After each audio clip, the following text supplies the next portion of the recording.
Let's dig a little deeper on this. Let's bring in Billy Mojis. She is the director of Kids First, one of the plaintiffs in this case. And Billy, welcome back to Fox News Channel. Thank you very much for joining us. Really appreciate your time. Thank you for having me. So there was that interesting exchange that Elena Kagan had a moment ago. You may have been getting hooked up when we played it out, but she voiced concerns that any parent, even if they weren't particularly religious, would have about their young child being exposed to material like this. The Trump administration also filed an amicus brief, and Sarah Harris, as the acting Solicitor General, had this exchange with Brett Kavanaugh about what parents groups like yours are really after here. Listen to this. Just to be clear, your position in this case is that you're not seeking to alter the instruction in the classroom or what's the content of the classroom. You're only seeking not for these children to be forced to remain in the classroom, correct? Exactly.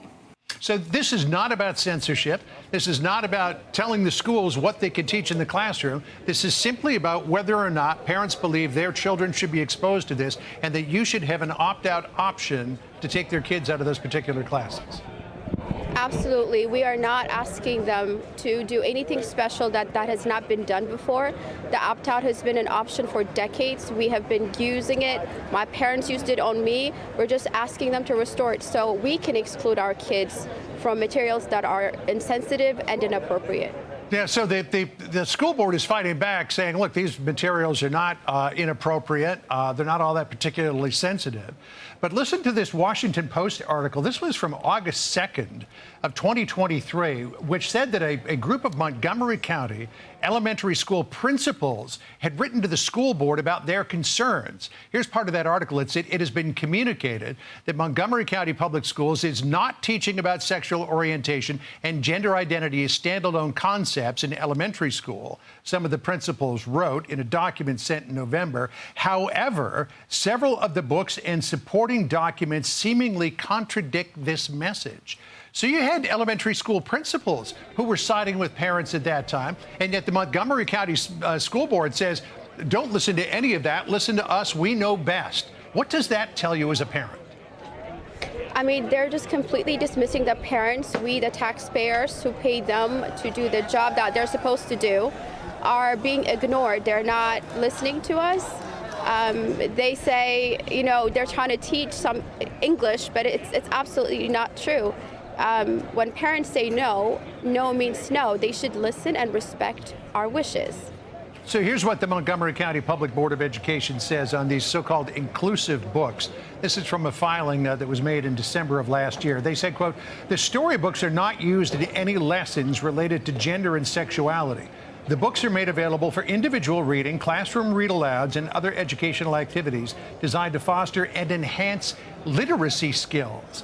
But listen to some of the content of what's in the books. My Rainbow, about an autistic child named Trinity who says, quote, I need long hair because I'm a transgender girl. Born Ready is about Penelope, who tells her mother, I don't feel like a boy, I am a boy. And then some of the other books at the center of the Supreme Court battle have similar themes. One's about a noble prince and a brave knight come together to defeat a terrible monster, and in the process, find true love. Is this what should be taught to preschool and kindergarten kids? Yeah, listen, these are kids that are 3, 4, 5, and elementary schoolers. They do not know what any of these things mean. They do not understand. They don't have the capacity to process and know if what they're being led to is correct or not. They're completely indoctrinating our kids with lies that, you know, changes every day. People's gender changes every day, depending on how they feel. So this is not education, this is indoctrination for sure. And they've shown that today in the questions that were asked by the justices. Yeah, so we made a point just before we brought you on that Elena Kagan said that she could see that parents would have concerns even if it wasn't from the religious standpoint. Now, I know that this case is being fought at the Supreme Court on the First Amendment freedom of religion aspect. But here's what Melissa Moschella, who is a professor at Notre Dame University and author of the book, To Whom Do Children Belong? Parental Rights, Civic Education, and Children's Autonomy. She wrote, non-religious parents have rights too. When I told my father, who is secular and a staunch Democrat, about this case, he said that you don't have to be religious to object to telling 3-year-olds that doctors only guess at a baby's sex at birth. He thinks that parents having the right to opt their children out of such indoctrination is just common sense.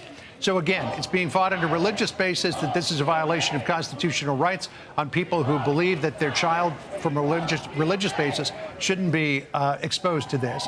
But just from a practical standpoint, there seems to be an argument to be made as well. Listen, this is common sense. This has been the right thing to do. It has been the right thing to do for decades. We have groups in our suit and Kids First that are atheists, that have no religion of anything. We have people that are Jews, Christians, Muslim. It's not only about religion. This is about parents with common sense. No parent with common sense will allow their 3-year-old to learn about sexual behaviors, to learn about sexual body parts, and how to do inappropriate things with that. I mean, this is wicked. This is an attack on children, and an attack on a family and children is going to destroy communities.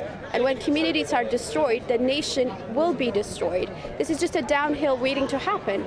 So that's why we had to step in and say, listen, we have no problem with people teaching their own children what they believe is right as parents. If any normal parent thinks this is right for a 3-year-old to know, they have the right to teach their children. What we're saying is, do not force our kids to learn this nonsense. We did not sign up for it. We don't have hate for them. We love them. We are kind to them. We accept their choices, but this is not our choice, and our kids will not be brainwashed, will not be indoctrinated, and parents will not sit and wait and just watch. All right, we'll be watching to see how this goes at the Supreme Court. Billy Moses, thanks for joining us.